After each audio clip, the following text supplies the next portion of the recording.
सुर्खियों में।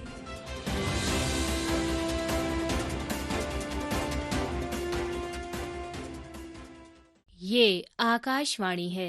प्रस्तुत है कार्यक्रम सुर्खियों में। इसके अंतर्गत सुनिए प्रधानमंत्री की अर्जेंटीना यात्रा और आगामी ब्रिक्स शिखर सम्मेलन पर चर्चा। इसमें भाग ले रहे हैं पूर्व राजनयिक जितेंद्र कुमार त्रिपाठी और पत्रकार विशाल दहिया। नमस्कार, आकाशवाणी में आपका स्वागत है। मैं हूं विशाल दहिया। आज इस कार्यक्रम में हम खास चर्चा करेंगे भारत के प्रधानमंत्री नरेंद्र मोदी की अर्जेंटीना यात्रा पर। और इस पर चर्चा के लिए हमारे साथ जुड़े हुए हैं भूतपूर्व राजदूत जितेंद्र कुमार त्रिपाठी। जितेंद्र जी, स्वागत है आपका इस कार्यक्रम। धन्यवाद। प्रधानमंत्री नरेंद्र मोदी अपनी 5 देशों की यात्रा के तीसरे चरण में आज अर्जेंटीना पहुंच गए हैं, जहां उनका जोरदार स्वागत हुआ।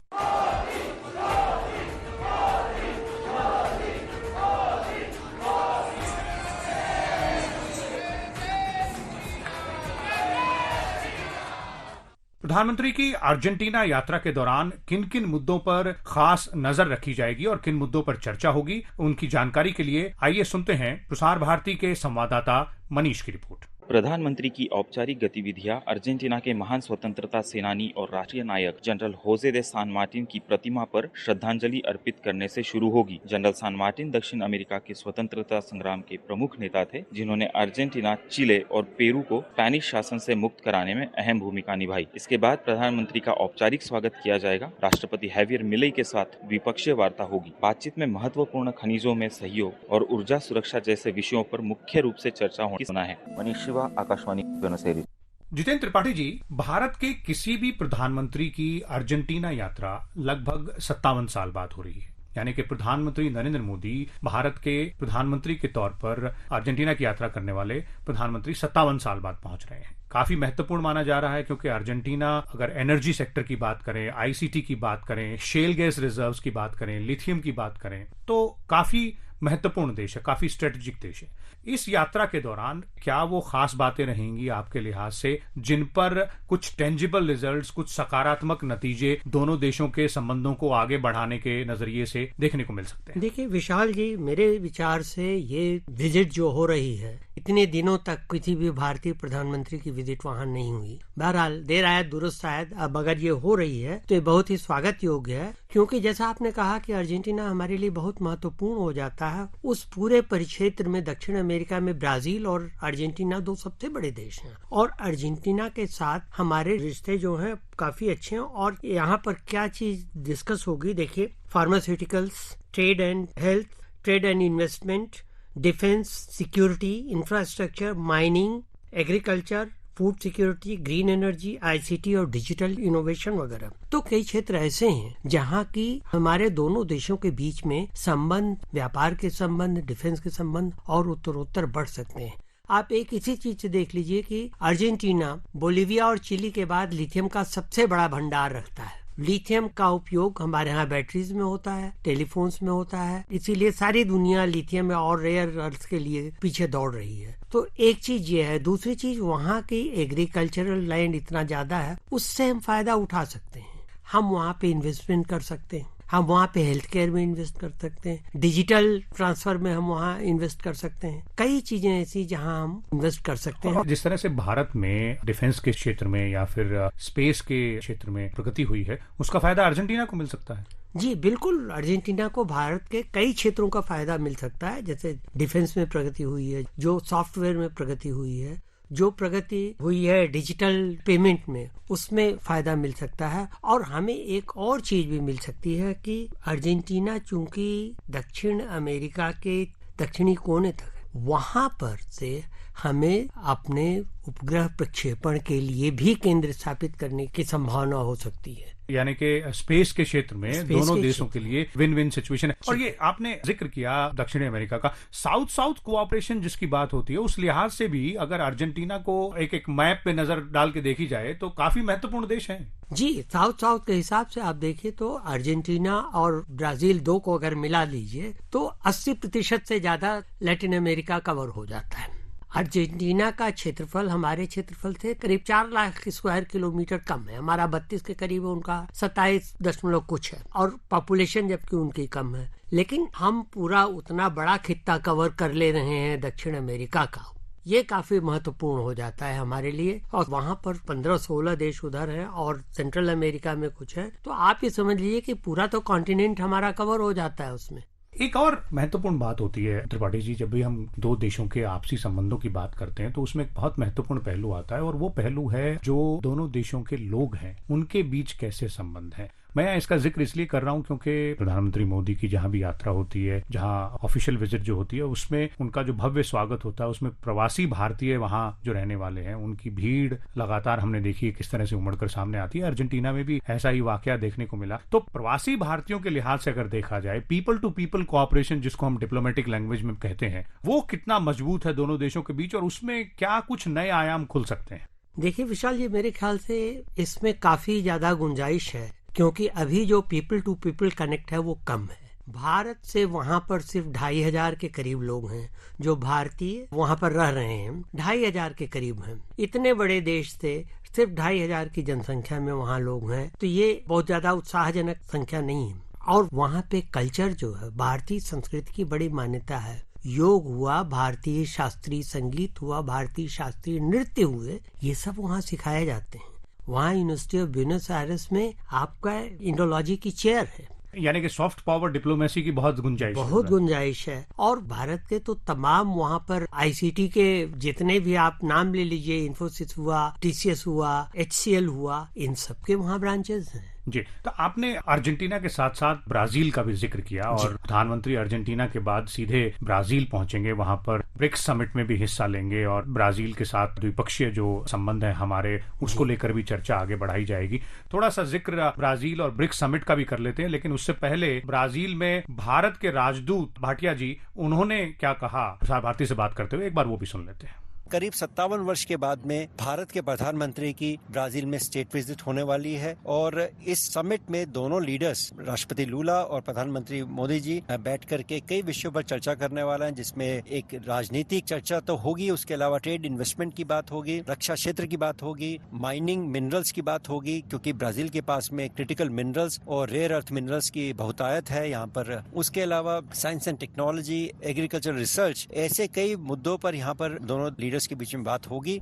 जितेंद्र जी, ब्रिक्स को एक नजरिए से अगर हम देखने और समझने की कोशिश करें तो पिछले कुछ सालों में एक तो ब्रिक्स के जो मेंबर नेशंस हैं उनकी संख्या में वृद्धि हुई है, और कई और देश ऐसे हैं जो ब्रिक्स के साथ जुड़ना चाहते हैं। तो आज की तारीख में जो वैश्विक राजनीति की जो स्थिति है, यानी कि जियोपॉलिटिक्स जिसे हम कहते हैं, उसमें आपको क्या लगता है कि ब्रिक्स जैसा प्लूरीलैटरल ऑर्गेनाइजेशन जो है, जिसमें कई सारे बड़े देश शामिल हैं, ब्राजील है, रशिया है, इंडिया है, चाइना है, साउथ अफ्रीका है, और भी कई देश जुड़े हैं, इंडोनेशिया भी सबसे नया देश था जुड़ने वाला, क्या महत्ता है ब्रिक्स की आज की तारीख में वैश्विक पटल पर? देखिए विशाल जी, मेरे विचार से ब्रिक्स का महत्व इसी बात में हो जाता है कि ब्रिक्स एक कम्पैक्ट ऑर्गेनाइजेशन है। हमने देखा है, ये अनुभव रहा है, इतिहास बताता है कि बड़े बड़े ऑर्गेनाइजेशन या संगठन जो हैं वो इनमैनेजेबल हो जाते हैं। यूनाइटेड नेशंस हो, नॉन अलाइन मूवमेंट हो, राष्ट्रमंडल हो, इतने बड़े 60, 70, 150, 200 की मेंबरशिप वाले जो ऑर्गेनाइजेशन होते हैं, उसमें किसी चीज पे निर्णय करना बहुत मुश्किल हो जाता है। बस बातचीत होती रहती है, लोग अपने दिल का गुबार निकालते रहते हैं, लेकिन किसी ठोस नतीजे पे, खासतौर से महत्वपूर्ण मामलों में पहुंच पाना बड़ा मुश्किल हो जाता है। जबकि जो छोटे या मध्य साइज के जो ऑर्गेनाइजेशन होते हैं, ब्रिक्स हुआ, SCO हुआ, G20 हुआ, ये जो है यहाँ पर एक कोहेरेंट बातचीत होती है, वो ज्यादा अच्छा होता है। और आप जैसा कह रहे हैं कि कम से कम 32 देश ब्रिक्स की मेंबरशिप के लिए लाइन में भी लगे हैं। मुझे डर यह है कि ये 42, 50, 60 तक पहुंचेगी। इसका भी तब कहीं हसर वही राष्ट्रमंडल या नॉन अलाइन जैसा न हो जाए। लेकिन जितने ज्यादा सदस्य होंगे उतना प्रभाव भी बढ़ेगा, उतनी बातचीत भी होगी। खासतौर पे सदस्य बनना चाहते हैं जो देश, वो साउथ साउथ कोऑपरेशन में या फिर ग्लोबल साउथ कोऑपरेशन में भारत की उनके साथ ऑलरेडी बहुत अच्छे रिश्ते हैं। हाँ, प्रभाव बढ़ेगा, और इसके साथ साथ यह है कि उनकी साख बढ़ेगी, उनका दबदबा बढ़ेगा, क्योंकि अभी भी विश्व की अर्थव्यवस्था का 35% से जो ज्यादा ब्रिक्स से आ रहा है, 40% के करीब जनसंख्या ब्रिक्स से आ रही है। और 4-5 बड़े बड़े देश क्षेत्रफल के हिसाब से, रूस, चीन, ब्राजील, भारत, अर्जेंटीना, ये ब्रिक्स के मेंबर हैं। तो ये तो होगा, लेकिन मैं कॉशन ये देना चाहता हूँ कि ब्रिक्स को अपने रूल्स एंड रेगुलेशन में थोड़ा सा बदलाव करना पड़ेगा ताकि आगे आने वाले समय में वो उन बुराइयों से न जूझे जिनसे राष्ट्रमंडल, संयुक्त राष्ट्र या नॉन अलाइंड मूवमेंट जूझ रहा है। जी, भारत के नजरिए से अगर इसे देखा जाए त्रिपाठी जी, तो भारत जब ऐसे बड़े पटलों पर अपनी बात रखता है, चाहे वो G20 में हमने देखा कि कितना बेहतरीन भारत के अध्यक्षता में जो G20 की बैठक अभी हुई पिछले साल, और उसके अलावा G7 में भारत मेंबर देश नहीं है लेकिन फिर भी उसको लगातार 12 बार से जो है स्पेशल इनवाइटी के तौर पे बुलाया जा रहा है। SCO में भारत ने खुलकर अपनी बातें रखी हैं। और अब ब्रिक्स की अगर हम बात करें तो जो वैश्विक स्थिति है, खासतौर पे कई जगह युद्ध की स्थिति है, कई जगह युद्ध रुक गया है, ट्रेड को लेकर और टैरिफ्स को लेकर, यानी कि व्यापार के क्षेत्र को लेकर, आर्थिक मुद्दों को लेकर बहुत ही उथल पुथल चल रही है। तो ऐसे समय पे भारत, आपको लगता है कि जो ब्रिक्स का जो प्लेटफॉर्म है उसके जरिए से एक बार फिर से एक बड़ी ताकतवर आवाज, बड़े सार्थक सुझावों के साथ एक बार अपनी बात सामने रख सकता है? देखिए, ब्रिक्स की जो मेंबरशिप है वो अभी सारी की सारी ग्लोबल साउथ की है। रशिया G8 का मेंबर हुआ करता था, रशिया को निकाल दिया तो उसको आप अभी साउथ में मान सकते हैं। तो सारी ग्लोबल साउथ की मेंबरशिप है और ऐसे में भारत अपनी बात न सिर्फ ब्रिक्स के पटल पे बट ब्रिक्स के माध्यम से और दूसरी जगह भी रख सकता है। हालांकि इसमें एक फिर चेतावनी की बात है कि ब्रिक्स का मेंबर चीन भी है। चीन आर्थिक रूप से, सैनिक रूप से और क्षेत्रफल के रूप से भारत से बड़ा है और चीन की जो ऋण की कूटनीति है वो सब जानते हैं। तो वहां पर चीन का प्रतिकार करना जरूरी हो जाता है। अब कम से कम गनीमत यह है कि ब्रिक्स में अभी जितने भी फैसले होते हैं मेजॉरिटी से नहीं बल्कि सर्वसम्मति से होते हैं। जी, आपके लिहाज से ये जो 17वीं ब्रिक्स बैठक हो रही है, समिट बैठक जो हो रही है, इसमें किन बड़े मुद्दों पर चर्चा होगी तो आपको लगता है कुछ टेंजिबल रिजल्ट्स देखने को मिल सकते हैं? देखिए, एक तो सबसे बड़ा जो विवादास्पद मुद्दा ये है डी-डॉलराइजेशन का। ब्रिक्स के देशों में से काफी सदस्य जो हैं वो इस बात को मान चुके हैं कि डॉलर में बिजनेस करने के बजाय हम एक नई करेंसी में बिजनेस करें। भारत ने इसका विरोध किया है। आंशिक रूप से भारत ने ये कहा है कि नई करेंसी में नहीं, हम इंटरचेंजेबल म्यूचुअल करेंसी में भी करेंगे और डॉलर में भी कर सकते हैं। भारत के लिए मजबूरी है कि डॉलर, अभी भारत का काफी ज्यादा बिजनेस अमेरिका के साथ जो है डॉलर में है और विश्व में भी कई देशों के साथ है, तो इसलिए हम डॉलर को एकदम छोड़ नहीं सकते। लेकिन हमने ये कहा कि हम म्यूचुअल एक्सेप्टेबल करेंसी में करेंगे बिजनेस, तो उसमें कोई दिक्कत नहीं है। तो एक तो भारत के लिए ये सबसे बड़ी बात है, ये मुद्दा इसमें होगा। फिर भारत इसमें निश्चित ही आतंकवाद का मुद्दा उठाएगा और चीन से इस बात के लिए एक तरह से अलिखित स्पष्टीकरण मांगने की कोशिश की जाएगी कि आतंकवाद के मामले पे पाकिस्तान को लेकर के चीन न केवल चुप है बल्कि चीन उसका परोक्ष रूप से समर्थन भी करता है। जैसे सिक्योरिटी काउंसिल के 1269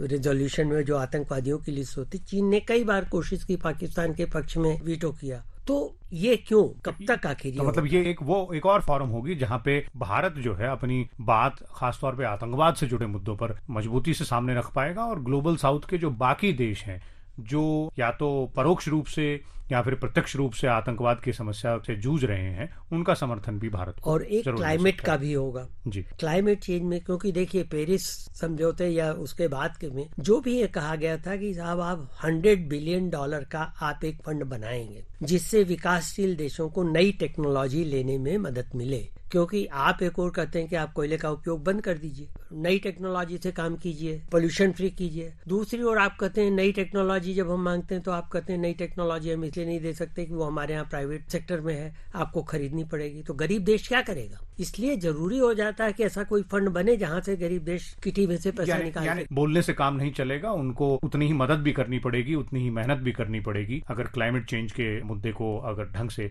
टैकल करना है। तो बहुत बहुत धन्यवाद आपका जितेंद्र त्रिपाठी जी, थैंक यू सो मच जुड़ने के लिए हमारे साथ। अभी आप सुन रहे थे प्रधानमंत्री की अर्जेंटीना यात्रा और आगामी ब्रिक्स शिखर सम्मेलन पर चर्चा। इसमें भाग ले रहे थे पूर्व राजनयिक जितेंद्र कुमार त्रिपाठी और पत्रकार विशाल दहिया। ये कार्यक्रम आकाशवाणी के समाचार सेवा प्रभाग द्वारा प्रस्तुत किया गया। इसे आप हमारे mobile app news on AIR और YouTube channel news on AIR official पर भी सुन सकते हैं।